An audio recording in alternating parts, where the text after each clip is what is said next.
Type of reaction में last reaction है redox reaction. Redox reaction short form for reduction and oxidation reaction. It is a chemical reaction in which both oxidation and reduction occur simultaneously. Redox reaction में दोनों reaction होते हैं, reduction भी होता है, oxidation भी। एक सब्सटेंस रिड्यूस हो रहा होता है तो दूसरा रिएक्टेंट ऑक्सीडाइज हो रहा होता है। साइड बाय साइड दोनों रिएक्शन होते हैं, इसलिए इसको रिडॉक्स रिएक्शन कहते हैं। अब देखते हैं what is oxidation. Oxidation is either gain of oxygen, loss of hydrogen और लॉस ऑफ इलेक्ट्रॉन्स। देखिए नीचे एग्जांपल में मैग्नीशियम आयन में चेंज हो रहा है, Mg is forming Mg2 plus 2 electron. तो यहाँ पे मैग्नीशियम से 2 इलेक्ट्रॉन का लॉस हो रहा है। So loss of electron is also oxidation reaction. Second example में देखिए आयरन ऑक्सीजन के साथ रिएक्ट कर कर आयरन ऑक्साइड बना रहा है, तो आयरन ऑक्सीजन गेन कर रहा है, so iron is getting oxidize. Oxidation of iron is taking place. So we can say oxidation is gain of oxygen, loss of hydrogen and loss of electrons.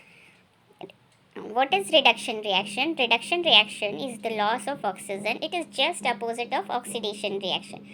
In this we see loss of oxygen, gain of hydrogen और gain of electron. देखिए first example देखिए, copper ion 2 electron accept कर कर मतलब gain कर कर copper atom बना रहे हैं जो कि न्यूट्रल है। कॉपर लेफ्ट साइड पे कॉपर पे 2 पॉजिटिव चार्ज है, लेफ्ट साइड पर राइट साइड पर कॉपर पे 0 चार्ज है। तो यहाँ इसने 2 इलेक्ट्रॉन गेन किए, तो गेन ऑफ इलेक्ट्रॉन हो रहा है, इसका मतलब रिडक्शन हो रहा है। सेकेंड स्टेप में जो है कॉपर ऑक्साइड और हाइड्रोजन के रिएक्शन में कॉपर ऑक्साइड ऑक्सीजन लूज करके कॉपर बना रहा है और हाइड्रोजन गैस ऑक्सीजन गेन करके वाटर फॉर्म कर रही।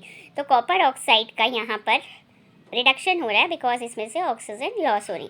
तो जो सेकेंड एग्जाम्पल है उसमें आप देख सकते हैं दोनों चीज़ें साइमल्टेनियसली हो रही हैं, ऑक्सीडेशन भी हो रहा है और reduction. So what is a redox reaction? A reaction where one substance gets oxidized and another gets reduced at the same time. General reaction oxidation का इस तरीके से लिख सकते हैं, ए जो कि न्यूट्रल एटम है वो इलेक्ट्रॉन लूज कर कर ए पॉजिटिव आयन कैटायन बनाता है और प्लस नंबर ऑफ इलेक्ट्रॉन, जितना ए पे चार्ज आएगा पॉजिटिव उतने ही इलेक्ट्रॉन लूज होंगे। जैसे कि हमने फर्स्ट केस में पढ़ा था मैग्नीशियम Mg2 प्लस बनाता है तो 2 इलेक्ट्रॉन लूज करता है।